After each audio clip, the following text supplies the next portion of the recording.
السلام عليكم ورحمة الله وبركاته.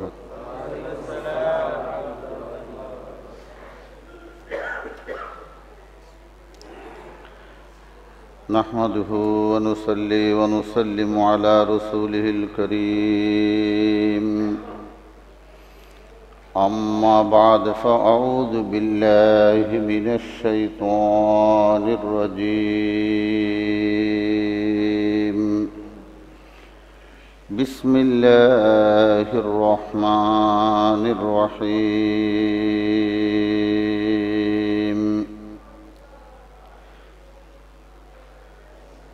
إنا فتحنا لك فتحا مبينا. وأيضا في شان حبيبه إن الله وملائكته يصلون على النبي يا أيها الذين آمنوا صلوا عليه وسلموا تسليما. اللهم صل على محمد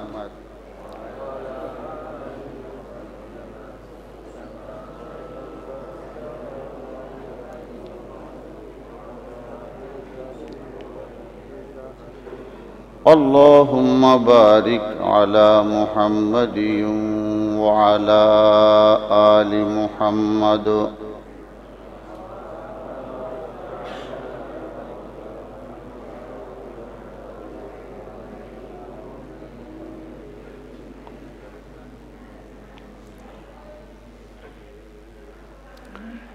মহান আল্লাহ সুবহানাহু ওয়া তাআলার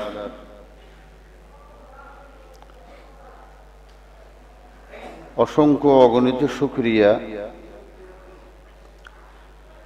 যে আল্লাহ সুবহানাহু ওয়া তাআলা আমাদেরকে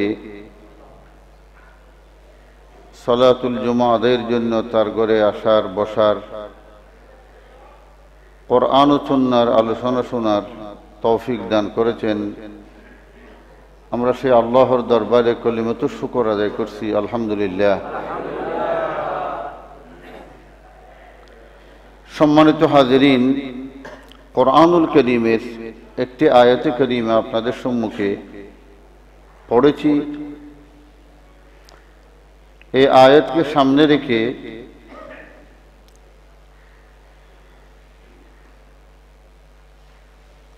আগামী 16 ডিসেম্বর বিজয়ী দিবস। স্বাধীনতা ও বিজয়ী দিবসে করণীয়, ইসলামী দৃষ্টিকোণ থেকে স্বাধীনতা ও বিজয়ী দিবসের করণীয় কি?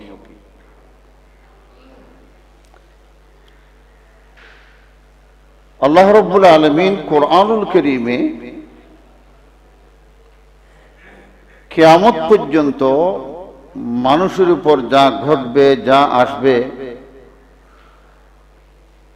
রাজনৈতিক উত্থান পতন, সব কিছুই আল্লাহ পাক রব্বুল আলামিন বিস্তারিত বলেছেন। বিজ্ঞান আসার পর কোরআন বুঝার জন্য আমাদেরকে আরো বড় সহায়ক হয়েছেন, সহযোগিতা করছেন। প্রথমে আমরা একটি কথা বুঝি, ইসলামের দেশপ্রেম। দেশপ্রেম নিয়ে ইসলাম কি বলে? 16 ডিসেম্বর বাংলাদেশের মানুষের জন্য আনন্দের দিন, খুশির দিন, স্বাধীনতার বিজয়ী দিবস। মুসলিম রাষ্ট্রের প্রতিটি নাগরিকের দায়িত্ব হলো তার দেশকে ভালোবাসা। দেশকে ভালোবাসতেই হবে। দেশকে ভালোবাসা রাসূলুল্লাহ সাল্লাল্লাহু আলাইহি ওয়াসাল্লামের আদর্শ, সুন্নাহ। রাসূলুল্লাহ সাল্লাল্লাহু আলাইহি ওয়াসাল্লাম যখন মক্কার নাগরিক ছিলেন, তিনি মক্কাকে খুবই ভালোবাসতেন। যখন তিনি মক্কা ত্যাগ করে হিজরত করার উদ্দেশ্যে মদিনা মুনাওয়ারা রওনা দিলেন। ইয়াসরিবের প্রতি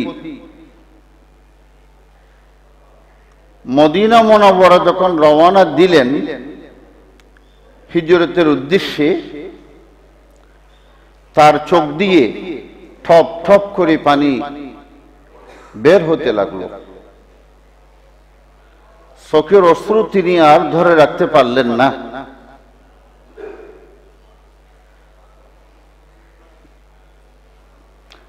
রাসূলুল্লাহ সাল্লাল্লাহু আলাইহি ওয়াসাল্লাম বারবার পিছনের দিকে মক্কাতুল মুকাররমা আল্লাহর ঘরের দিকে তাকাচ্ছেন।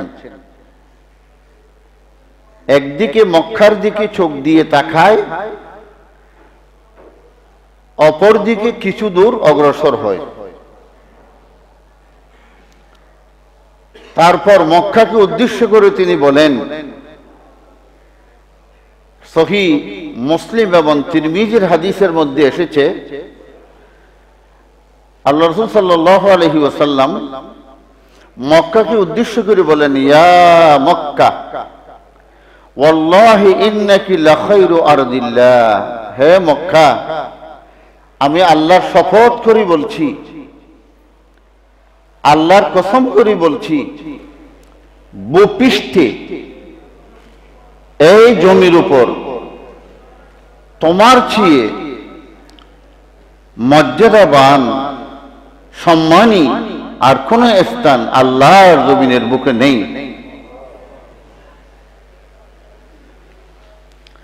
ওয়া আহাব্বুল বিলাদি ইলাল্লাহ। এই মক্কা নগরী আল্লাহর দৃষ্টিতে তুমি সবচেয়ে ভালোবাসার নগরী, আল্লাহর দৃষ্টিতে ভালোবাসার নগরী। আল্লাহ তোমাকে খুবই ভালোবাসে। ওয়ালাউলা কওমুকি আখরিজুনি মিনকি মা সাকানতু গায়রুক। যদি মক্কার গাদ্দারেরা, মক্কার অসভ্য লোকেরা আমাকে যদি জোর করে বের করে না দিত, আমি জীবনযাপনের জন্য মক্কাকে ছেড়ে আর কোথাও যেতাম না। আমাকে বের করে দেয়া হয়েছে। আল্লাহু আকবার। তাহলে দেখেন আল্লাহ রসুলের দেশপ্রেম, ভালোবাসা, মোহাব্বত। আল্লাহ রসুল বলতেন, হে মক্কা, তোমার এই মাটিতেই আমার জন্ম। লা উকসিমু বিহাযাল বালাদ। আল্লাহ বলে, নবী, যে শহরে আপনি লালিত পালিত হয়ে বড় হয়েছেন, আমি সেই মক্কা নগরীর কসম করে বলছি। अल्लाह अकबर। जिस शहर में हो तेरी मुक़द्दस विलादत, अल्लामा हाली बोलছেন, जिस शहर में हो तेरी मुक़द्दस विलादत, काबा से किसश उसकी हर एक दिल में सवा है। হে আল্লাহ রসুল, এই মক্কা নগরীতে কাবা আছে বলে আল্লাহ আপনাকে প্রেরণ করেছেন। কি আমরা আপনার চেহারার সৌন্দর্যের টানের দিকে নিজেকে নিয়ে যাব, না আল্লাহর ঘরের ভালোবাসায় আমরা সেদিকেই যাব? দুদিকের আকর্ষণ আমাদেরকে মতবারা করে চলছেন।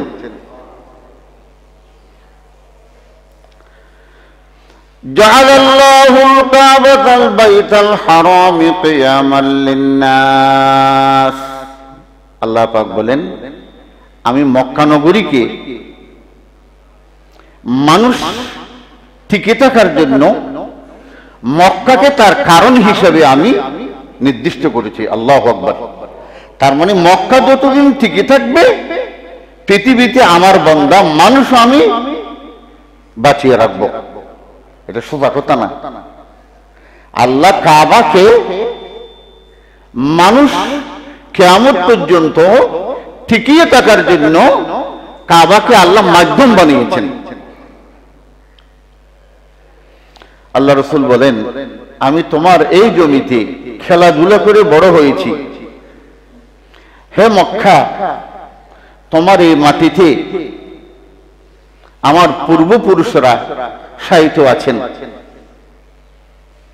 হে মক্কা, তোমার এই মাটির উপর আল্লাহর সর্বশ্রেষ্ঠ মর্যাদাবান ঘর অবস্থিত আছে। আমি তোমাকে ভালোবাসি। আল্লাহ রাসূল যখন মক্কা থেকে মদিনা মুনাওয়ারা গেলেন, তিনি মদিনা মুনাওয়ারাকে ভালোবাসতে লাগলেন। যখন মদিনা মুনাওয়ারা থেকে কোন স্থানে সফর করতেন, বের হতেন, 5 কিলোমিটার, 10 কিলোমিটার, 100 কিলোমিটার, আল্লাহ রাসূলের মন ছটফট করত। সাহাবায়ে কেরাম বলতেন, হে আল্লাহ রাসূল, আপনার মন এত ছটফট কেন করছে? দেখেন না, আপনার বাড়িঘর এত উন্নত না, কিন্তু আপনি যদি কোনো আত্মীয়র বাসায় যান, সেখানে খাওয়া দাওয়া থাকার সুব্যবস্থা আপনার চেয়ে যদি 80 গুণ বেশিও থাকে, একদিন 2 দিন পর আপনার মন ছটফট করতেই থাকবে, আমার স্থান আমার জন্যই অনেক ভালো। আল্লাহ রাসূল মদিনার জন্য ছটফট করতেন। মদিনা নগরীতে ঢোকার প্রবেশ পথ ছিল যেটা, এই প্রবেশ পথে আসলেই উহুদের ময়দান, উহুদের পাহাড় দেখা দিত। আল্লাহ রাসূল সাল্লাল্লাহু আলাইহি ওয়াসাল্লাম দূর থেকে উহুদ পাহাড়কে দেখতেন এবং তার অন্তর উল্লাসিত হয়ে যেত। তার চেহারাতে আনন্দের আভা, আনন্দের ফুল ফুটে যেত। তখন আল্লাহ রাসূল বলতেন, উহুদুন জাবালুন ইউহিব্বুহু ওয়া নুহিব, উহুদুন জাবালুন ইউহিব্বুনা ওয়া নুহিব্বুহু।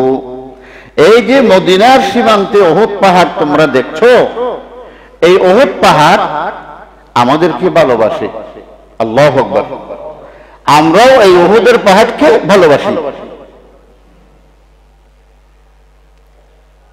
আল্লাহ রাসূল আবু বকর, ওমর, ওসমান, আলী রাদিয়াল্লাহু তাআলা আনহুমা এক সফরে যাচ্ছিলেন।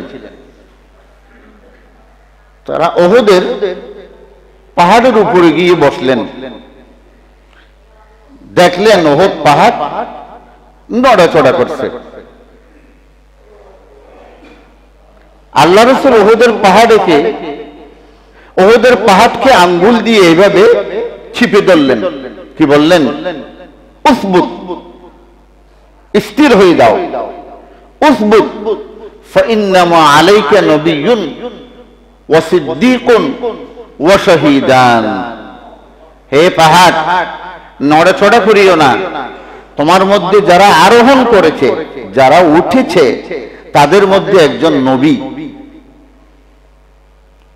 ও সিদ্দিক একজন আল্লাহর সত্যবাদী, ও শহীদান তার মধ্যে 2 জন শহীদ, হযরত ওমর, হযরত ওসমান রাদিয়াল্লাহু তাআলা আনহু। আল্লাহ রাসূল কেমনে আগে বলে দিলেন? আপনাদেরকে অনেক আলেম এই কথাটা বলে, এই কথা বলতে পারে রাসূল তো গায়েব জানেন, নতুবা কি করে ওমর ওসমানের কথা আগে বলে দিলেন যে ওমর শহীদ হবে, ওসমান শাহাদাত বরণ করবে? আসলে আল্লাহ রাসূল এই কথাটি জানতে পেরেছেন। আল্লাহ পাক রব্বুল আলামিন তাওরীত, ইনজিল, জবুর, বড় বড় যে 4টি কিতাব কোরআনুল কারীমের পরে আল্লাহ পাক দিয়েছেন, প্রত্যেক কিতাবে একটি কথা আছে, একটি আয়াত ছিল। কি? বিসমিল্লাহির রহমানির রহিম, মুহাম্মাদুর রাসূলুল্লাহ ওয়াল্লাযীনা মাআহুম আশিদ্দাউ আলাল কুফফার রুহামাউ বাইনাহুম তারাহুম রুকআন সুজদান ইয়াবতাগুনা ফাদলাম মিনাল্লাহি ওয়া রিদওয়ানা سيماهم في وجوههم من أثر السجود ذلك مثلهم في التوراة ومثلهم في الإنجيل الله পাক রব্বুল আলামিন কি বলেন? মুহাম্মাদুর রাসূলুল্লাহ, মুহাম্মাদুর রাসূল সাল্লাল্লাহু আলাইহি সাল্লাম আমার নবী। ওয়াল্লাযীনা মাআহু, তার সাথে যিনি সব সময় থাকে, রাত সকাল থেকে ঘুমানোর আগ পর্যন্ত আল্লাহ রাসূলের যিনি সবচেয়ে সহসাধ্য লাভ করেছেন, আবু বকর সিদ্দিক রাদিয়াল্লাহু তাআলা আনহু। এখানে মাহু মানে আল্লাহ বলে নবী এটা আপনার সঙ্গী। কার সঙ্গী? আপনার সঙ্গী। বাল্যকালের সঙ্গী, যৌবনের সঙ্গী, বৃদ্ধকালের সঙ্গী, বদরের সঙ্গী, উহুদের সঙ্গী, হিজরতের সঙ্গী, মৃত্যুর পরে আজীবন কিয়ামত পর্যন্ত মদিনা মুনাওয়ারাতে কবরের সঙ্গী। আমানান নাস बर मौलाए माँ कलीमे अव्वले सीनाए माँ आमनन्नास बर मौलाए माँ कलीमे अव्वले सीनाए माँ हिम्मते ओ कुश्त मिल्लत राचो अबर अल्लाह अकबर सानिए इस्लाम गार बदर कबर। আবু বকরকে জানো? সানিয়ে ইসলাম, ইসলামের দ্বিতীয় ব্যক্তি। আল্লাহু আকবার। গার সওরের সঙ্গী হিজরতের পথে, কিয়ামত পর্যন্ত কবরের সঙ্গী। কিয়ামতের ময়দানে সর্বপ্রথম আল্লাহ রাসূলকে আল্লাহ কবর থেকে উঠাবেন, তারপর পরে আবু বকর উঠবে, তারপরে ওমর উঠবে। যাক, সেই জন্য আল্লাহ পাক বলেন ওয়াল্লাযীনা মাহু আশিদ্দাউ আলাল কুফার, কাফেরের বিরুদ্ধে যিনি কঠোর, এটা ওমর রাদিয়াল্লাহু তাআলা আনহু। আল্লাহ তাদের সিফাত বর্ণনা করছেন, তাদের গুণকীর্তন করছেন, তাদের বৈশিষ্ট্যের পরিচয় দিয়ে আল্লাহ তাদেরকে প্রকাশ করছেন। রুহামাউ বাইনাহুম, একে অপরের প্রতি বেশি দয়াবান। এটা হযরত ওসমানকে বলা হয় ওয়া হায়াআন আলা ওসমান। আল্লাহর জমিনে হযরত ওসমান রাদিয়াল্লাহু তাআলা আনহুর চেয়ে কোনো লজ্জাশীল ব্যক্তি আল্লাহ বলে আর নেই। ওয়া হায়াআন আলা ওসমান। একটা কথা বলি ভাই, পৃথিবীতে আল্লাহর জমিনে এমন একটা লোক আছে যে গুণটি আর কারো নাই। নিজের লজ্জাস্থানকে বালেক হওয়ার পরে কখনো তিনি চোখ দিয়ে দেখেন নাই, যার নাম হযরত ওসমান রাদিয়াল্লাহু আনহু। ওয়া হায়াআন আলা ওসমান। আল্লাহু আকবার। তা আল্লাহ বলে রাসূল শুধু কোরআনে আমি আবু বকর ওমরের কথা বলে নাই, আপনি যে দুনিয়াতে শেষ নবী হিসেবে আপনাকে পাঠাবো, আপনার যে সঙ্গীরা আমি আল্লাহ পাক নির্বাচিত করে রেখেছি আলেমে আরওয়া থেকে, সেই জন্য আবু বকর তার চলাচরিত্র, কথাবার্তা, ওমর তার কাজকর্ম, তার সাহসিকতা, ওসমান তার হায়া, লজ্জা, দানশীলতা কেমন হবে? যালিকা মাসালুহুম ফিত তাওরাত, আমি তাদের দৃষ্টান্ত তাওরাতেও পেশ করেছি। ওয়া মাসালুহুম ফিল ইনজিল, ইনজিল কিতাবেও তাদের কথা আমি বর্ণনা করে দিয়েছি।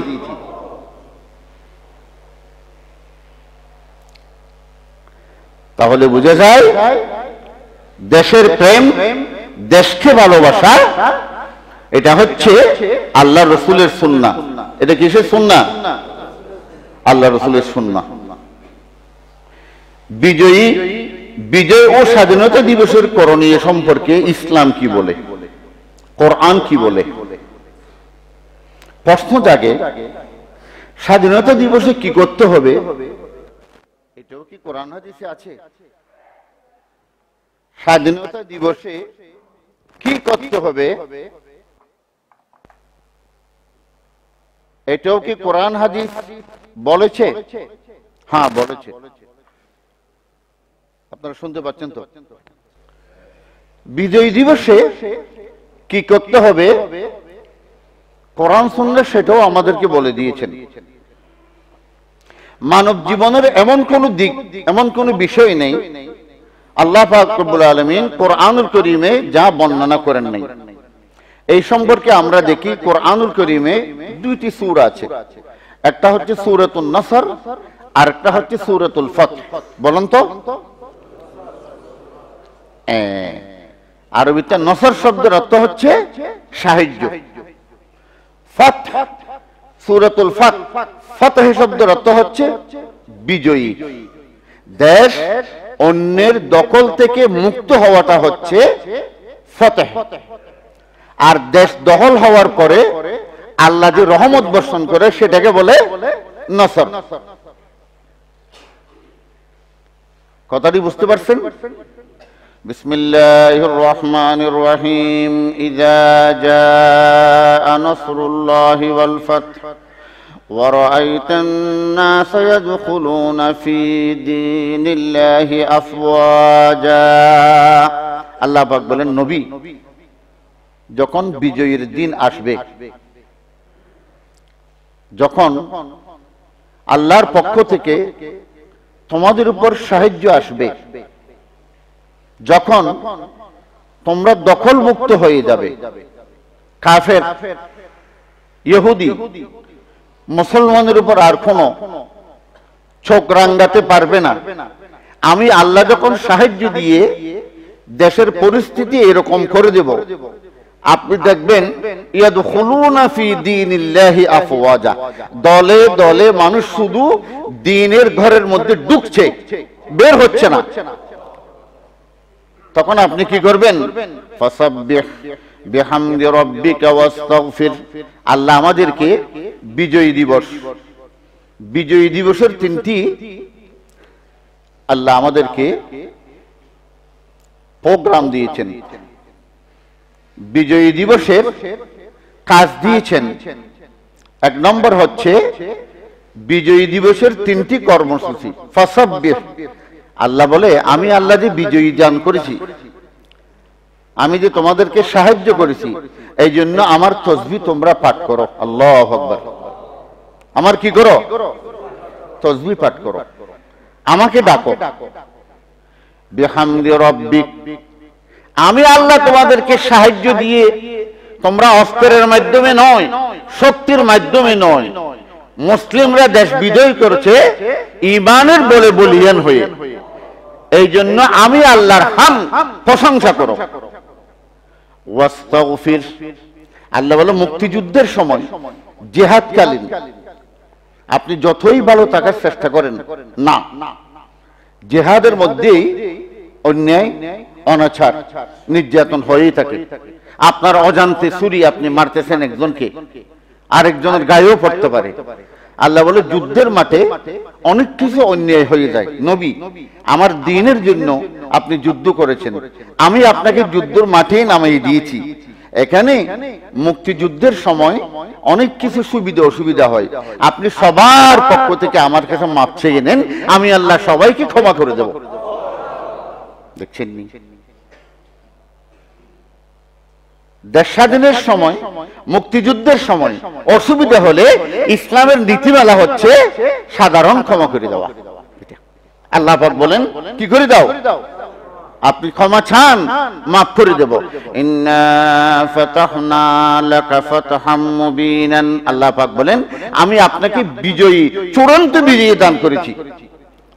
লিয়াগফিরা লাকাল্লাহু মা তাকদ্দামা মিন যামবিকা ওয়া মা তাআখার, আমি আল্লাহর জন্য আপনি এই কাজটি করুন, শুরু থেকে শেষ পর্যন্ত আপনার মাধ্যমে যা যুদ্ধ সংগঠিত হয়েছে, তার মধ্যে যা ভুল ত্রুটি, ইচ্ছে অনিচ্ছাকৃত যা অন্যায় হয়ে গেছে, আপনি আমার কাছে ক্ষমা চাই নিন, আমি আল্লাহ পাক রব্বুল আলামিন ক্ষমা করে দেব। দেখছেন নি, যার দোষ করেছি সেই যদি নিজেই বলে এইভাবেই আমার কাছে ক্ষমা চান, আমি মাফ করে দেব, এর চেয়ে বড় রহমত আর কি? ইন্নাহু কানা তাওয়াবা, আল্লাহ পাক বলেন নিশ্চয় তোমরা আমাকে তওবা কবুলকারী হিসেবে পাবেন। তাহলে আমরা বুঝতে পারলাম বিজয়ের দিনে মুসলমানদের কাজ হলো আল্লাহর তাসবিহ পাঠ করা, আল্লাহর প্রশংসা করা এবং আল্লাহর দরবারে পাপ মোচনের জন্য প্রার্থনা করা। আজকে যদি বাংলাদেশ আরেকটি রাষ্ট্রের অধীনে থাকত। 1947 সালে ব্রিটিশের অধীনে ছিল, 47-এর পর পাকিস্তানের অধীনে ছিল। তাহলে বাংলাদেশ একটি স্বাধীন রাষ্ট্র হতে পারত না, এতগুলো মানুষ স্বাধীন হতে পারত না। বাংলাদেশের এতগুলো মানুষ সেনাবাহিনীর প্রধান, সেনা কর্মকর্তা হতে পারত না, নিজের দেশকে নিজের জাতি পরিচালনা করতে পারত না। এটা একটা আল্লাহর পক্ষ থেকে স্বাধীন রাষ্ট্র পাওয়া, এটা একটা কি বিরাট রহমত। সেই জন্য দেশকে ভালোবাসা আল্লাহ রসুলের সুন্নত। যেই দেশে আছি সেই দেশের সাথে গাদ্দারি করা, এটা হচ্ছে সুন্নাহ বিরোধী, বড়ই মুনাফিকি। সেই জন্য যারা রাষ্ট্রের বিদ্রোহ করে, শরীয়তে তাদের হুকুম হত্যা করা। আপনি রাষ্ট্রের বিদ্রোহ করতে পারবেন না, এটা ইসলাম আমাদেরকে শিক্ষা দিয়েছেন।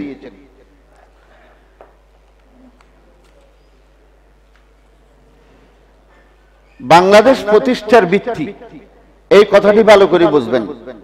1970-এর নির্বাচনে বিজয়ী দল আওয়ামী লীগ নির্বাচনী ইশতেহারে এই কথাই ছিল, কোরআন সুন্নাহ বিরোধী কোন আইন তারা পাস করবে না।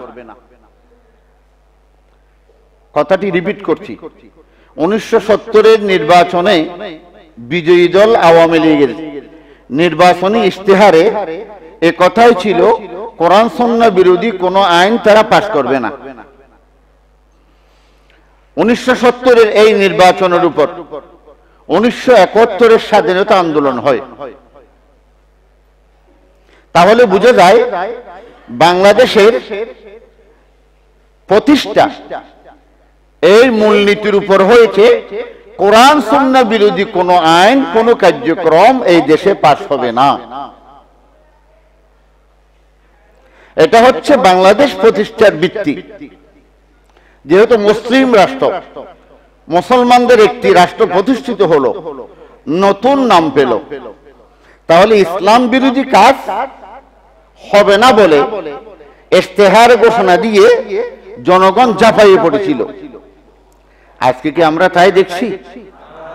বলেন, মসজিদে কেউ মিথ্যা কথা বলবেন না। এদেশের স্বাধীনতার স্থপতি, স্বাধীনতার মহানায়ক, স্বাধীনতার স্বপ্নদ্রষ্টা মরহুম শেখ মুজিবুর রহমান সাহেব রহমতুল্লাহি আলাইহি, আল্লাহ তাকে ক্ষমা করুক, জান্নাতুল ফেরদৌস দান করুক। আপনি যে কোনো রাজনৈতিক দল করতে পারেন, অসুবিধা নেই। বঙ্গবন্ধুর অবদান অস্বীকার করতে পারবেন না। তিনি ছিলেন একজন মুসলিম নেতা। তিনি কি ছিলেন? মুসলিম নেতা, যার জ্বালাময় ভাষণের মধ্য দিয়ে এই দেশের মানুষ স্বাধীনতার যুদ্ধে ঝাঁপাইয়ে পড়েছিলেন। তার সে ইসলামী সংস্কৃতির ছোঁয়া ছিল। কেমনে? 7 মার্চের ভাষণে তিনি বলেছিলেন, রক্ত যখন দিয়েছি আরো দেব। বলেন, রক্ত যখন দিয়েছি আরো দেব। এই দেশের মাটিকে মুক্ত করে ছাড়ব ইনশাআল্লাহ। তিনি কি বলেছেন? বলেন, কথাটা মনে রাখবেন, ইনশাআল্লাহ। তিনি রাম বা নাস্তিকদেরকে আমি বলবো, এই দেশ বঙ্গবন্ধুর ইনশাআল্লাহের বক্তব্যের ভিত্তিতে স্বাধীন হয়েছিল। এটা মনে রাখতে হবে। ইসলামের প্রতি তার আলাদা হৃদয়ের টান ছিল। হৃদয়ের টান ছিল বলে তিনি ইসলামিক ফাউন্ডেশন প্রতিষ্ঠা করে গিয়েছেন। তার জানাজা, দাফন, কাফন ইসলামী শরিয়া মোতাবেক হয়েছে। সুতরাং সেরকম একজন মুসলিম নেতা এ দেশের সার্বভৌমত্বের পিছনে তার অবদান অনস্বীকার্য। সেরকম একজন মহান নেতার মৃত্যুর পর এই জাতির লোকেরা তার কবরের আযাব বাড়িয়ে দেওয়ার জন্য ব্যবস্থা গ্রহণ করছে। এটাকে জাতি হিসাবে ভালো কাজ না তার সাথে বেঈমানি? বলেন তো, বেঈমানি। আপনি কি বুঝছেন? আপনি কি করছেন? হায় হায় হায়, আপনি তো নিজেও জানেন না তার জন্য কি করছেন। স্বাধীনতার জন্য যিনি নেতৃত্ব দিলেন, মুসলিম হিসেবে যিনি মারা গেলেন, সেই নেতার আযাব বাড়ার জন্য কি কাজ করছেন? এটা বঙ্গবন্ধুর প্রতি শ্রদ্ধা ও ভালোবাসা মোটেও নয়। এটা বেঈমানি ছাড়া, তার সাথে পরোক্ষ দুশমনি ছাড়া আর কিছুই হতে পারে না। আমরা স্পষ্টভাবে বলতে চাই, এদেশের আলেম সমাজ বঙ্গবন্ধুকে ভালোবাসে, অত্যন্ত শ্রদ্ধা করে। আলেম ওলামারা কখনো বঙ্গবন্ধুর বিরুদ্ধে অবস্থান নেয় নাই। আলেম ওলামারা বঙ্গবন্ধু বিরোধী নয়, এ কথা মনে রাখবেন। বরং তারা বঙ্গবন্ধুর কল্যাণকামী। যারা এই বঙ্গবন্ধুর ভাস্কর্য এবং বঙ্গবন্ধু সহ আরো অন্যান্য মানুষ বা প্রাণীর ভাস্কর্য রয়েছে, সকল ভাস্কর্যের বিরোধী আলেমরা। বঙ্গবন্ধুর বিরোধী না, ভাস্কর্যের বিরোধী। যারা ভাস্কর্য বানিয়ে স্মৃতি রক্ষা করার জন্য চায়, আল্লাহ রাসূল বলেছেন তাদের কবরের আযাব কি। আমি সব হাদিসগুলো নোট করেছি, প্রায় 73টি হাদিস। বলতে গেলে তো অনেক সময় লাগবে, কয়টা বলবো? একটা চেয়ে একটা মারাত্মক। দেখেন, যারা কবরের উপর অথবা দেশের মোড়ে মোড়ে ভাস্কর্য নির্মাণ করে, তাদেরকে আল্লাহ পছন্দ করেন না। তারা যার ভাস্কর্য বানায়, সেই থেকেই তার কবরে আযাব শুরু হয়ে যায়। এখন দেখা যাচ্ছে তথাকথিত কিছু প্রগতিশীল নামদারি বুদ্ধিজীবী, তারা বলতে চায় এই মোল্লাগুলোর কাজ তোমরা কি দেখছো? এই মোল্লারা সবসময় ঘেউ ঘেউ করে। তার মানে মোল্লাকে কুত্তার সাথে তুলনা করেছেন। তারা সবসময় আলেম ওলামাদের বিরুদ্ধে কথা বলতে গেলে তাদের জবান থাকে নেগলেক্ট, বিরুদ্ধে। আপনারা বলেন তো, কখনো শুনছেন কিনা এই নাস্তিকরা যখন কোন আলেম ওলামাদের নাম ধরে কথা বলে, তাদেরকে কোনো সময় কি কোনো সম্মান দিয়ে কথা বলেছে? আপনারা শুনেছেন? তার কারণ কি? অন্ততপক্ষে আলেম ওলামারা তোমার মায়ের বিয়েটা তো পড়াইছে। আলেম ওলামা না থাকলে তোমার বাপের জনতা পড়ার লোকও তো পাতা না। কেন আলেম ওলামার প্রতি তোমার এত বিদ্বেষ? কারণটা কি?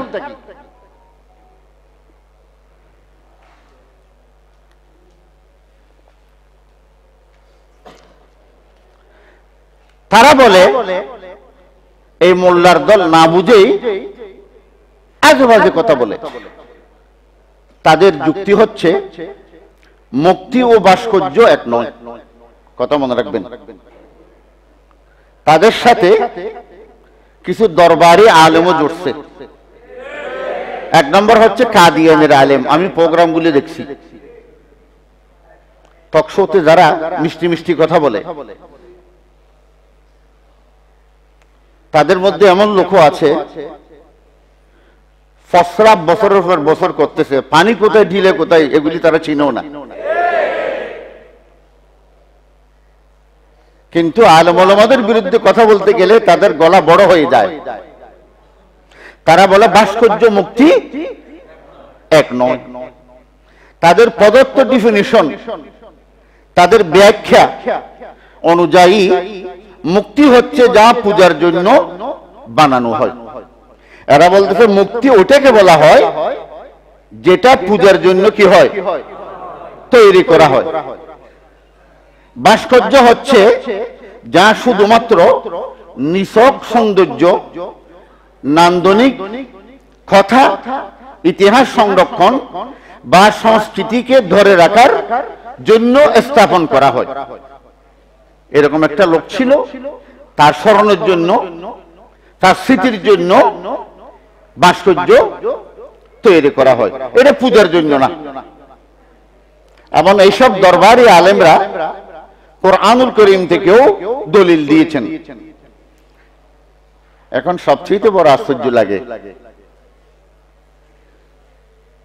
আপনি কিসের কথা বলি, কিসের দলিল দেন, মাথার ব্রেইন আউট হয়ে যায়। আশ্চর্য ব্যাপার। যাক, আপনাদেরকে কিছু বুঝাই, মন দিয়ে শুনুন। এটা হচ্ছে তাদের দেওয়া ডেফিনিশন। ওরা বলছে মুক্তি আর ভাস্কর্য কি এক নয়। মুক্তি বলা হয় যা পূজার জন্য বানানো হয়, আর ভাস্কর্য হচ্ছে যা স্মৃতিকে ধরে রাখার জন্য বানানো হয়। কোরআন সুন্নাহর আলোকে তাদের ব্যাখ্যা শুধু বল আর বানাওয়ার তাই নয়, বরং এটি হচ্ছে তাদের একটা বিরাট ষড়যন্ত্রের কারসাজি। এটা কেমন কারসাজি, কথাটা আমি আপনাদেরকে বুঝাই। কাশ্মীরি হালুয়াকে কারো ভালো লাগে না, যদি সেটাকে আপনি বরবাদ করে দিতে চান, তাহলে কাশ্মীরি হালুয়ার উপর কেউ বসে মলত্যাগ করলো, কাশ্মীরি হালুয়ার উপর মলত্যাগ করে তাকে জাপিয়ে দেওয়ার মতো।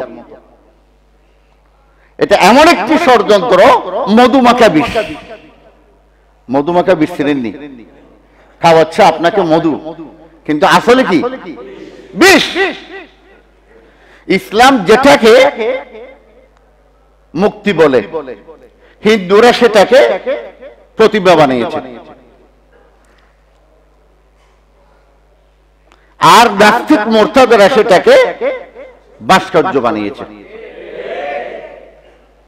একই জিনিস, নাম তিনটি। একই জিনিস কি, নাম তিনটি। আসেন, মুক্তি আর ভাস্কর্যের ডেফিনিশন ইসলামী শরীয়তের দৃষ্টিতে কি? যারা বেশি বাংলার কথা বলে, যারা বেশি চেতনার কথা বলে, দেখেন না, কিছু হোক না হোক, মাদ্রাসা ছেলে একটাকে যদি লেখাপড়া একটু কম করে, ওস্তাদ তাকে যদি একটু শাসন করে, হেফজাহানার ছেলে একটা বেত্রাঘাত করলে কোন মানবাধিকার কর্মী যদি দেখে, সেটাকে পত্র পত্রিকায় দিয়ে এমনকি হুজুরের বদনামি করে বলৎকারও করেছে, এই ধরনের কথাও বলা হচ্ছে। আপনারা মানবাধিকার কর্মীরা কোথায় গেলেন? করোনার 7, 8, 9 মাস মানুষের মধ্যে করুণ অবস্থা, এত মানুষ যে মারা গেল, নিজের বাপের জনতা নিজের ছেলেই পড়তেছে না বইয়ের কারণে, তখন তোমরা মানবাধিকার কর্মী কোথায় গিয়েছিলা? তোমাদের চেয়ে জালেম, তোমাদের চেয়ে বড় মৃত্যু আল্লাহর জন্য তো আর কেউ হতে পারে না। কোথায় মানব সেবা? সেই সময় তো কাজ করছে হুজুররা, জানাজা পড়েছে হুজুররা, কাফন দাফন দিয়েছে মসজিদের মুয়াজ্জিনরা, বিভিন্ন ইসলামী সংগঠনের বিভিন্ন স্বেচ্ছাসেবকরা। তোমরা কোথায় ছিলা মানবাধিকার কর্মী? আফসোস, सूरज में लगी दब्बा, सूरज में लगी दब्बा, फितरत का करिश्मा है। ডক্টর একবার বলেন, হয়তো সূর্যের মধ্যে গড়নায় আসছে, সূর্যকে গড়না খালো ধরছে, এটা হচ্ছে প্রাকৃতিক নিয়ম। বুত হামকো কহে কাফের, আল্লাহ কি মর্জি হ্যায়। বুত আমাকে বলতেছে তুমি কাফের, এটাই আল্লাহর মর্জি। বড় আশ্চর্য বিষয়। ওদিকে যাচ্ছি না, লেখা বেশি, সময় কম, সেই জন্য কয়েকটি কথা আপনাদেরকে স্পষ্ট করে বুঝাই বলি।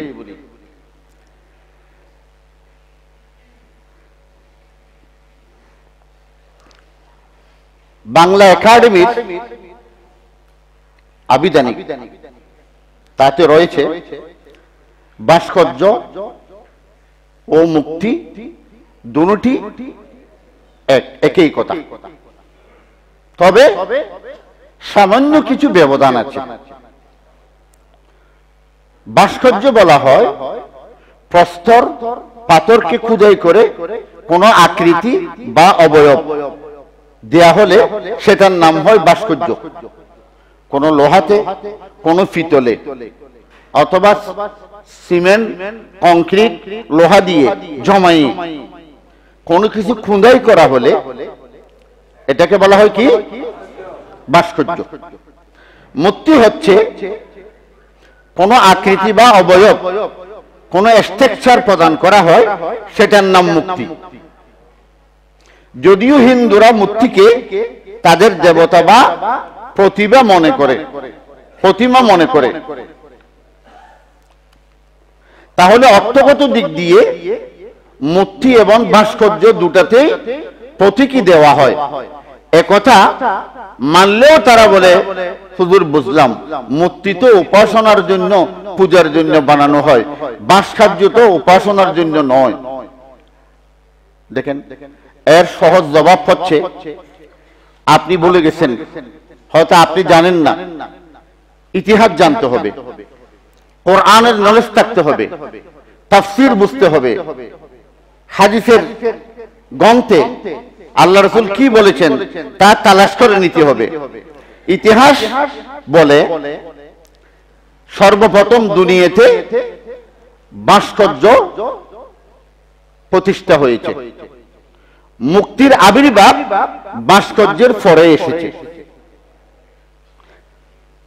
কথাটা বুঝছেন? আগে কি হয়েছে, তারপরে কি হয়েছে, কেমনে হয়েছে? আমাদের দেশে বিলেই যখন বেশি বুড়ো হয়ে যায়, মানুষ কি বলে? হয়তো মপ হয়ে যায়। বিলেই বুড়ো হয়ে গেলে কি হয়? মপ হয়। মুক্তি পূজা শুরু হচ্ছে ভাস্কর্য থেকে। প্রথমে আমরা এটা ক্লিয়ার করব, পৃথিবীতে মুক্তি পূজা শুরু হয়েছে পরে, ভাস্কর্য বানানো হয়েছে আগে। ভাস্কর্য হতে মুক্তি পূজার সূচনা কোরআনুল কারীমের 29 পারা সূরাতুন নূহ, বলেন সূরা নূহের 23 নম্বর আয়াত। আমার সাথে আপনারা মসজিদে ওয়াদা করেন, আজকে বাড়িতে গিয়ে যার কোরআন শরীফ বাংলা আছে চোখে দেখবেন। সূরা নূহের কত নম্বর আয়াত? বিসমিল্লাহির রহমানির রহিম। وقالوا لا تذرن آلهتكم ولا تذرن ودا ولا سواعا ولا يغوث ويعوق ونسرا। আল্লাহ পাক রব্বুল আলামিন আদম আলাইহিস সালামের পরে নূহ আলাইহিস সালামের মাঝখানে যে কওম ছিল, সেই কওমের মধ্যে বড় 5 জন দিনদার, ইমানদার, আল্লাহর ওলি, বড় বুজুর্গ, মর্দ মুজাহিদ ছিলেন। নূহ আলাইহিস সালাম নবী হয়ে আসার পর আল্লাহ তাকে জানিয়েছেন, অর্থাৎ তার কওম থেকে যে কওমের জন্য তিনি নবী হয়ে এসেছেন, এই কওমের মধ্যে তার পূর্বে 5 জন ছিল বড় কি বুজুর্গ, আল্লাহর ওলি। এদের একজনের নাম হচ্ছে ওয়াদ, বলেন সুওয়া, ইয়াগুস, ইয়াউক ওয়া নাসর। এই 5 জন ছিল নূহ আলাইহিস সালামের কওমের বড় বড় বুজুর্গ, সৎ লোক।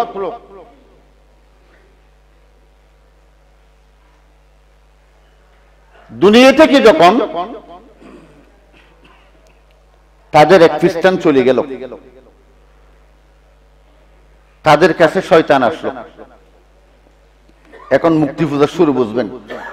শয়তান এসে বলল, তোমরা কি জানো তোমাদের পূর্বপুরুষ বাপ দাদাদের বড় বড় 5 জন বড় বুজুর্গ ছিল, তোমরা কি তাদের নাম জানো? হয়তো জানি তো, আমরা শুনছি, ওয়াদ, সুয়া, ইয়াগুস, ইয়াউক, নাসার, তারা তো এমন বুজুর্গ ছিল, তাদেরকে তোমরা স্মরণ করবা না? তোমাদের জাতির মধ্যে, তোমাদের বংশের মধ্যে এই ধরনের যে ভালো লোক আল্লাহ দুনিয়াতে পাঠিয়েছেন, আমরা কি করব?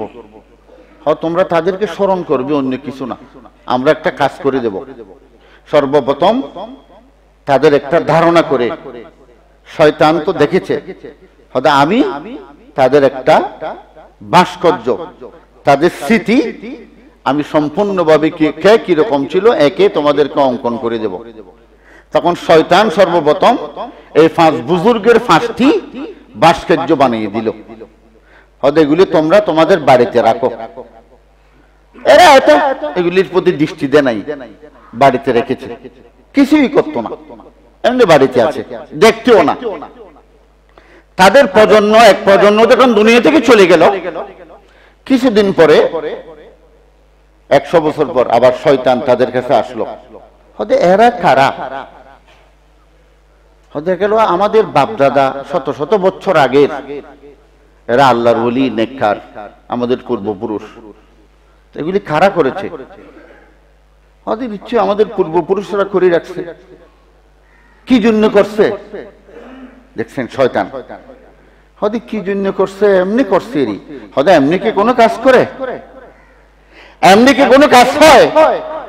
আরে কপাল পোড়া, তোদের শান্তির জন্য, তোদের কল্যাণের জন্য, তোদের লাভের জন্য তোদের মুরব্বীরা যে ব্যবস্থা করে গিয়েছে, আজকে তো তোদের এই দুর্দশা হতো না। তোরা যখন মুসিবতে পড়লে ওদের কাছে গিয়ে একটু হাত পাততি, যখন লেখাপড়ায় পাস না করস ওদের কাছে গিয়ে একটু মাথা নত করতি, ছেলে সন্তান যদি অসুস্থ হয় তাদের কাছে গিয়ে ভালো হওয়ার জন্য একটু দোয়া করতি। এই জন্যই তো তারা তোদের কল্যাণে শত শত বছর আগে তারা করে গেছে। শয়তান যখন এই কুমন্ত্রণা দিল, তখন আল্লাহ আল্লাহ আল্লাহ আল্লাহ ওয়াদ সুওয়াদ ইয়াগুস ইয়াউক ওয়া নাসর ওদের কাছে গিয়ে তারা কি বসতে লাগলো, একটু দেখতে লাগলো, কিন্তু এখনো পূজা শুরু করেনি। এমন সময় নূহ আলাইহিস সালামকে আল্লাহ সেই কওমের নবী করে প্রেরণ করেছেন। নূহ আলাইহিস সালাম এসে দেখলো তারা মুক্তির সামনে, ভাস্কর্যের সামনে গিয়ে দাঁড়ায়। তারা ভাস্কর্যের সামনে গিয়ে এমনি তাকাই থাকে, কিন্তু হাত পাতে না। নূহ আলাইহিস সালাম বুঝতে পারছেন তোমরা কি করতেছো। ওয়াকালু লা তাযারুন্না আলিহাতাকুম ولا تذرن ودا ولا سواعا ولا يغوثا ويعوق ونسرا। নূহ আলাইহিস সালাম তাদেরকে বললেন, তোমরা তাদেরকে পরিত্যাগ করো, তারা হচ্ছে মুশরিক। শয়তান এগুলিকে বানাই দিয়েছে তোমাদেরকে ধ্বংস করার জন্য, আল্লাহর জমিনে শিরিক শুরু হওয়ার জন্য। খোদাদ্রোহী আস্তে আস্তে শুরু হচ্ছে, তোমরা সেগুলির দিকে তাকাইও না। এরা তোমাদের কোনো কল্যাণও করতে পারে না, কোনো উপকার তো দূরের কথা, ক্ষতিও করতে পারে না, কিছুই করতে পারে না। তখন তারা কি বললো? শয়তানের কথাটা তারা বলতেছে কি, আমরা এগুলির উপাস্য ছাড়বো না, এগুলি আমাদের মুরব্বীরা করে গিয়েছেন, কিন্তু আমরা তাদের উপাসনা ত্যাগ করতে পারবো না। তখন নূহ আলাইহিস সালামের সাথে কওমের সাথে কি করলো? লেগে গেল দ্বন্দ্ব। বাস, এখন সরকারের সাথে লাগতেছে দ্বন্দ্ব, যোগ ধরে। পৃথিবীর সর্ববৃহৎ বিখ্যাত মুহাদ্দিস আল্লাহ আল্লাহ আল্লাহ আল্লাহ আল্লাহ ওয়াল বাদদালাদ-দ্বীন ওয়াল আফসাদাদ-দ্বীন ইল্লাল মুলুক ওয়া আহবারু সুইন ওয়া রুহবানুহা। আল্লাহ আল্লাহ, দ্বীন ধ্বংস করেছে কারা? দ্বীন ধ্বংস কারা করতে পারে? ওয়াল বাদদালাদ-দ্বীন, দ্বীন পরিবর্তন করা, আইন পাশ করে। ইল্লাল মুলুক, একমাত্র পারে রাষ্ট্রশক্তি। ওয়া আহবারু সুইন ওয়া রুহবানুহা, রাষ্ট্রশক্তির পরে দ্বীনকে দ্বীনের আসল চেহারা রূপ বিকৃত করে ভিন্ন দিকে নিয়ে যেতে পারে রহবান ফির বুজুর্গরা, বৈরাগ্যবাদী। দেখেন না কত মিষ্টি মিষ্টি জিকির, মিষ্টি মিষ্টি ইবাদত। আরে নবীরা রাত দিন করেছে যুদ্ধ, মারপিট। আল্লাহ রাসূল তার জীবনে একটা রাত শান্তি মতো ঘুমাতে পারে নাই। আর তুমি ফির বুজুর্গ হয়ে এত বড় ল্যাপটপের উপর রাত দিন দিয়ে আরামে ঘুমাচ্ছ।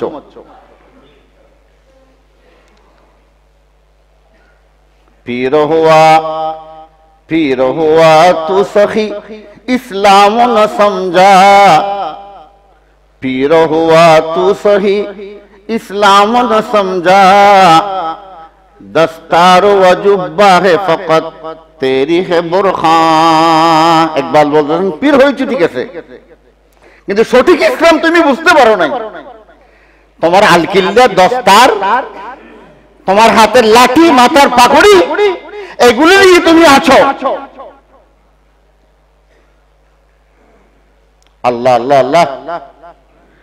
নূহ আলাইহিস সালামের সাথে তখন কি হয়ে গেল?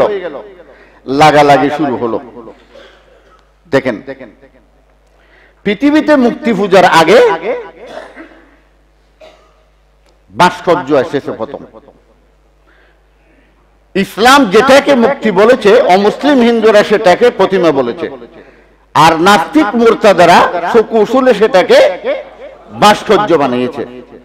সোজা কথা আপনাদেরকে পরিষ্কার ভাষায় বলতে চাই, ইসলামের সাথে ভাস্কর্যের সাথে কোনো সম্পর্ক নেই নেই নেই। ইসলাম ভাস্কর্যকে কখনো ভালোবাসে না, এবং যার ভাস্কর্য করবে তার কবরে আযাব ছাড়া অন্য কোন রহমত সেখানে আর যায় না। আসেন আপনাদেরকে আমি কয়েকটি হাদিস পড়ি শোনাবো। ডক্টর জওয়াদ আলী, তিনি বড় ডক্টর, আরবের ইতিহাস যারা লিখেছেন, আরব ভূমধ্য উপসাগর সহ সবকিছু মিলাই এর চেয়ে বড় সাহিত্যিক আর নেই। আল মুফাসসাল ফি তারিখিল আরব, তিনি তার 8 নম্বর খণ্ডে 94 নম্বর পৃষ্ঠায় লিখেছেন, শুধুমাত্র পূজার জন্য নয়, মৃত্যু ব্যক্তির স্মারক হিসেবে তার প্রতিকৃতি বা ভাস্কর্য নির্মাণ করা জাহেলি যুগের আরবদের সংস্কৃতির অন্যতম একটি অংশ। এটা ছিল কি? জাহেলি যুগের সংস্কৃতি। তাহলে এই যুগে যারা মৃত্যু ব্যক্তির ভাস্কর্য বানায়, এরা আসলে জাহিলি যুগের এই কাফেরগুলির অনুসারী ছাড়া আর কিছুই নয়, আর কিছুই নয়। এটা জাহিলি যুগ, এটা জাহিলি যুগের সংস্কৃতি, এটা কোনো বাঙালি সংস্কৃতি নয়।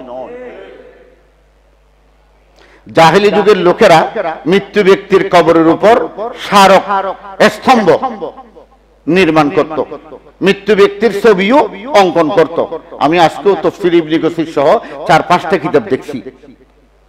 আবার কিছু স্মারক ভাস্কর্য আকারে তৈরি করত, আবার কোন কোন কবরে নামও লিখত, কোন কোন কবরে কি নামও লিখত। এখন আমি আন্দোলনকারী নিয়ে করব, সবাই তো সেন্টিগ্রেড। এই জন্য একটা কথা বলেছেন আব্দুল্লাহ বিন বাস মৃত্যুর আগে, হয়তো যারাই দল করে, যে দলেই করো, পরিপূর্ণ দল যদি মানে, তাহলে তার ব্রেন কি হয়ে যায়? উলট পালট হয়ে যায়। আর হক কথা বুঝার আল্লাহ পাক যে জিনিসটা আছে সেটা তার দিল থেকে নিয়ে ফেলে। কারণ কোরআন হাদিসকে দলের মেশিন দিয়ে বের করে, নতুবা আপনি কথা বলতে পারবেন না, দল থেকে ছাঁটাই করে দিবে। কথা বলেছেন আব্দুল্লাহ বিন বাস। আমাদের দেশে দরিয়া মে লাগি আগ বুঝাই নেই सकती, আমার বই নেই, বই নেই, আমারটা তো কোনো টাকার ইমামতি নয়। এই জন্য আমি যদি না বলি বাংলাদেশে তার কেউ বলতে পারবে না। এই জন্য আমি বলে যাচ্ছি, দরিয়াতে যদি আগুন লাগে, ফায়ার ব্রিগেডে আগুন লাগলে যে কোনো জায়গায় আগুন লাগলে ফায়ার ব্রিগেড আমরা কল দিই, ডাক দিই। এখন যাওয়ার সময় যদি ফায়ার ব্রিগেডের গাড়িতে আগুন লেগে যায়, অথবা সাগরে যদি আগুন লাগে, আমরা সাগর থেকে পানি নিয়ে আগুন নিবেই, তো সাগরের আগুন কে নিবে? এখন ওই জাহিলি যুগের চাইতেও এই জাহিলি যুগ আরো মারাত্মক হয়েছে। এটা ঠিক বলছেন, আপনারা বুঝেন নাই। এটা বড় বড় মাদ্রাসাতে গেলে বুঝবেন। বাংলাদেশের বড় বড় মাদ্রাসা যেখানেই তাদের মুহতামিম, প্রিন্সিপাল, মুহাদ্দিস মারা গেছে, তাদের কবরের উপর তাদের নাম লেখা আছে।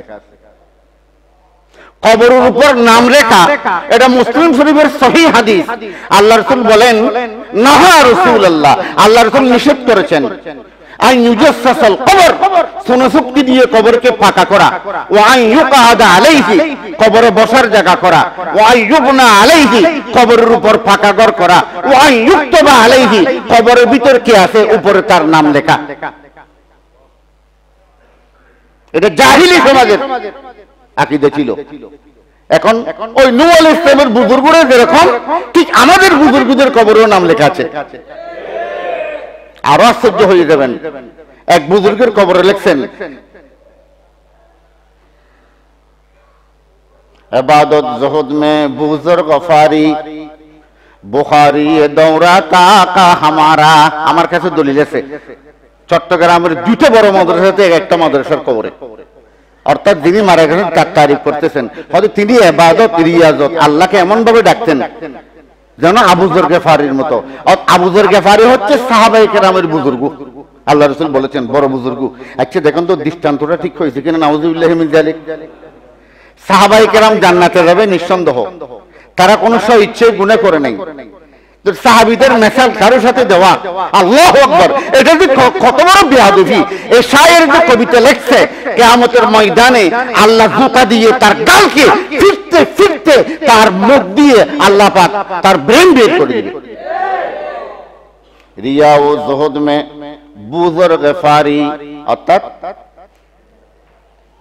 ইবাদত জুহুদ মে বুজুর্গ ফারি, ইবাদত এবং বুজুর্গির মধ্যে আবু যর গেফারির মতো। আরে তুমি কার মতো বলতেছো? সাহাবায়ে কেরাম, তাবিন, তবে তাবিন, আইম্মায়ে মুজতাহিদিন, অন্ততপক্ষে তুমি তোমার দেশের তোমার সমকক্ষ এর চাইতে আরেক বড় আলেমের দৃষ্টান্ত দাও না। ইবাদত রিয়াজতের মধ্যে তানবীর মতো ছিল, হাজী আমদাদুল্লাহ মুহাজির মক্কির মতো ছিল। আপনি সাহাবীর কেন দৃষ্টান্ত দিলেন? আল্লাহু আকবার। এটাকে বেয়াদবি হয়েছে কিনা বলুন তো? কি করবেন? আপনাদেরকে একটা কথা বলি, উত্তর দিতে পারেন কিনা। বাংলাদেশে যত বিল্ডিং হয়, কনস্ট্রাকশনের কাজ হয়, কোন বিল্ডিংটা সবচেয়ে বেশি মজবুত করে বানতে হয়?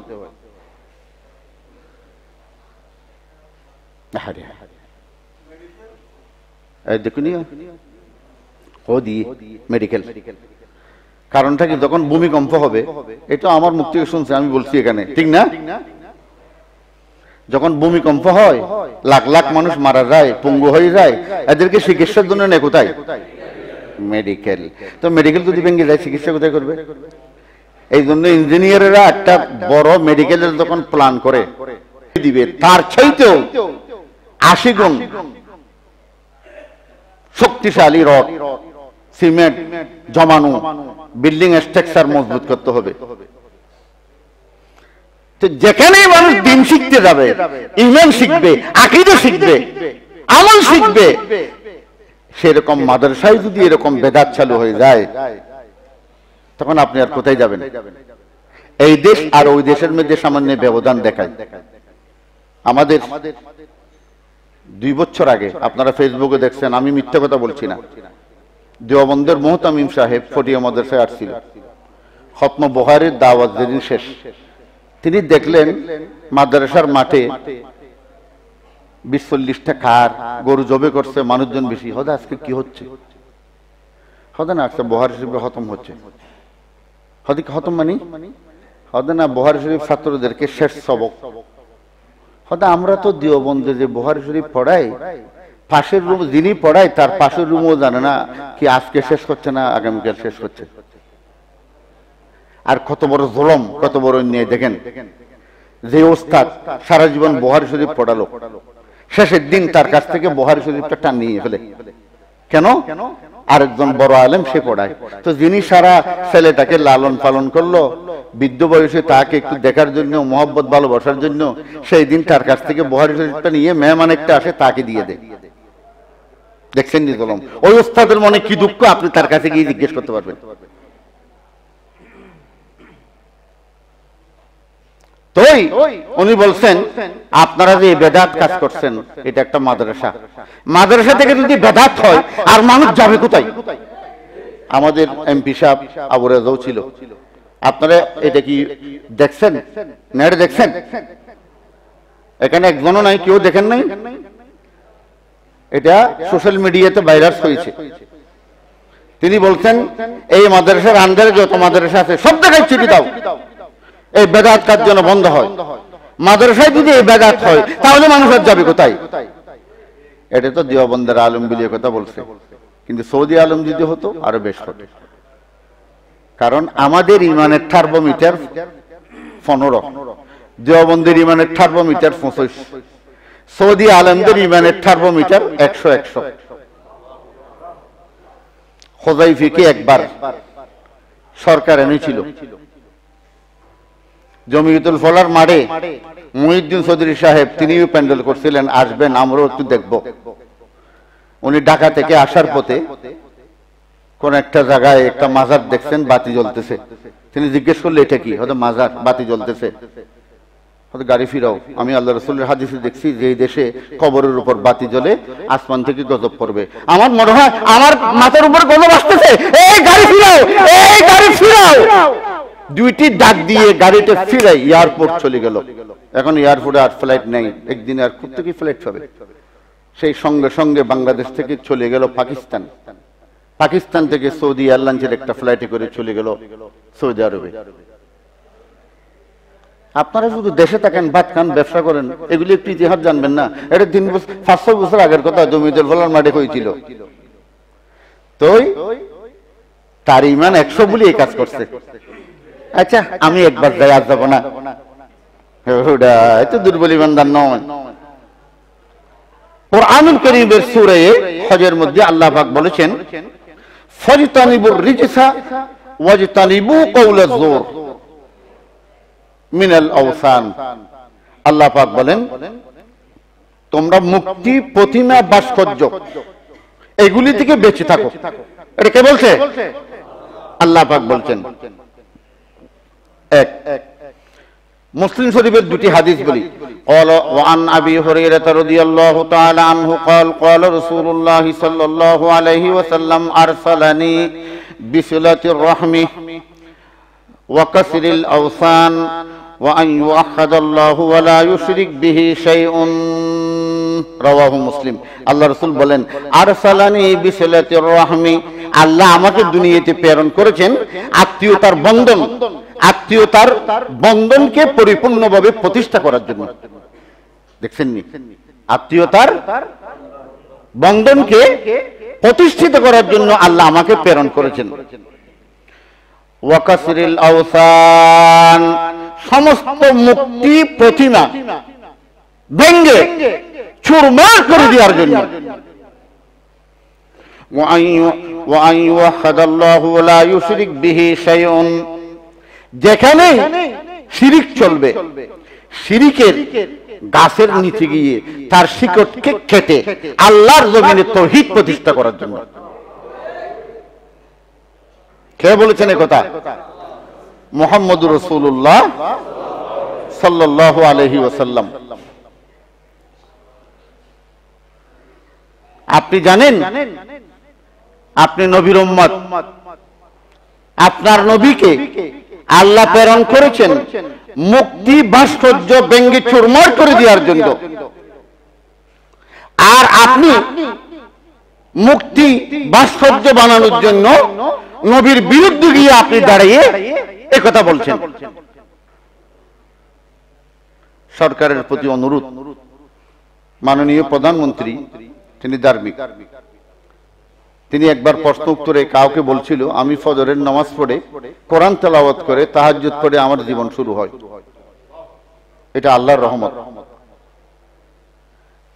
আপনি ভালো আলেমদেরকে দেখে পরামর্শ নেন, আপনি নিজেই আপনার বাপের কবরের শান্তি কামনা করুন। স্মৃতি ধরে রাখার জন্য ভাস্কর্য করতে হবে এমন কোনো কথা নেই। স্মৃতি ধরে রাখার জন্য আপনি দিল্লি জুমা মসজিদের মতো বাংলাদেশে এরকম একটা মসজিদ করে যান, বঙ্গবন্ধু জামে মসজিদ। কিয়ামত পর্যন্ত যারাই দেখবে, যারাই নামাজ পড়বে, সওয়াবও যাবে। আপনার বাপের স্মৃতিও এই দেশ থেকে কেউ উৎখাত করতে পারবে না।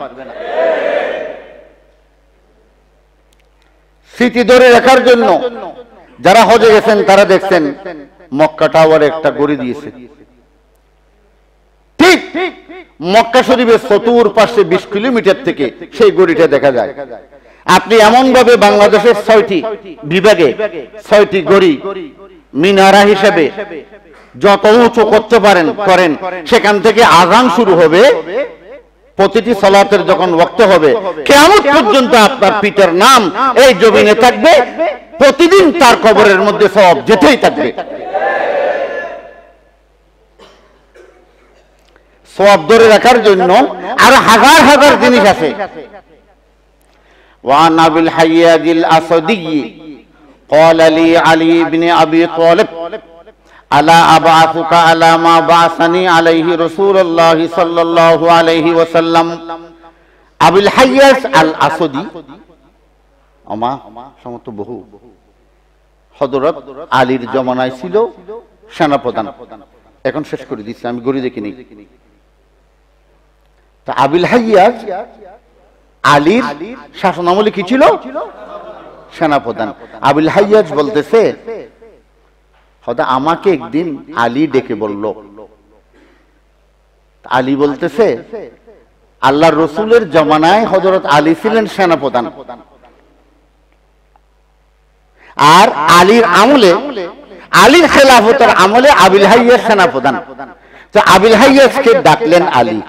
হযরত আলী বলতেছেন, আমি কি তোমাকে একটি অপারেশনে পাঠাবো না, যে অপারেশনে আল্লাহ রসুল আমাকে পাঠিয়েছিলেন? রসুলের মন্ত্রণালয়ের আন্ডারে যখন আমি ছিলাম, প্রতিরক্ষা মন্ত্রণালয়, তখন আমি ছিলাম সেনাপ্রধান। আর আমার শাসনামলে তুমি যখন সেনাপ্রধান, রসুল যে কাজের জন্য আমাকে পাঠিয়েছিল সেরকম একটি কাজের জন্য আমি তোমাকেও পাঠাচ্ছি। সেটা কি? আল্লাহ তাদা তিমসালান ইল্লা তামাস্তাহু। যখন তুমি দেখবে কোথাও কোনো ভাস্কর্য, মূর্তি ব্যঙ্গে চুরমার করে দিয়ে মাটির সাথে ধূলিসাৎ করে দিবে। ওয়ালা কবরান মুশরিফান ইল্লা সাওয়াইতাহু। কোন কবর যদি মাটির উপরে, কবরের মাটি বেশি দেখো, কোন কবরের উপর যদি মাটি বেশি দেখো, এই কবরের মাটিগুলি একেবারে ছাঁচি মাটির সাথে সমান করে দিবে। وعن عبد الله بن مسعود رضي الله تعالى عنه إن من أشد الناس عذابا يوم القيامة المصورون। হযরত আব্দুল্লাহ বিন মাসউদ রাদিয়াল্লাহু তাআলা আনহু বলেন, আল্লাহ রাসূল বলেছেন, আমি শুনেছি কিয়ামতের দিন সবচেয়ে বেশি আযাব হবে ওই ব্যক্তির যারা ভাস্কর্য বানাতো, মূর্তি বানাতো এবং বিভিন্ন ভাস্কর্য বানিয়ে বানিয়ে যারা এগুলিকে প্রদর্শনী করত। শুধু সেটা না, বুখারীতে আরেকটি হাদিস আছে, ওয়ান আবি হুরায়রা রাদিয়াল্লাহু আনহু قال ومن اظلم ممن ذهب يخلق خلقا كخلق فيخلق ذرة وليخلق حبة او يخلق شعيرا। আল্লাহ বলে ওই ব্যক্তির চেয়ে বড় জালেম আর কে? ওয়ামান আযলামু মিম্মান যাহাবা। আল্লাহ বলে ওই ব্যক্তির চেয়ে বড় জালেম আমার জমিনের উপর আর কেউ নাই, যে আমার মতো সৃষ্টি করতে চায়, আমার মতো আকৃতি দিতে চায়। আচ্ছা, আল্লাহ বলে চাই, ভাস্কর্য যত বানাবি বানা, মুক্তি যত বানাবি বানা, একটু সামনে গিয়ে একটা শব্দ তার থেকে বের কর পারবি কিনা, জান দিতে পারবি কিনা।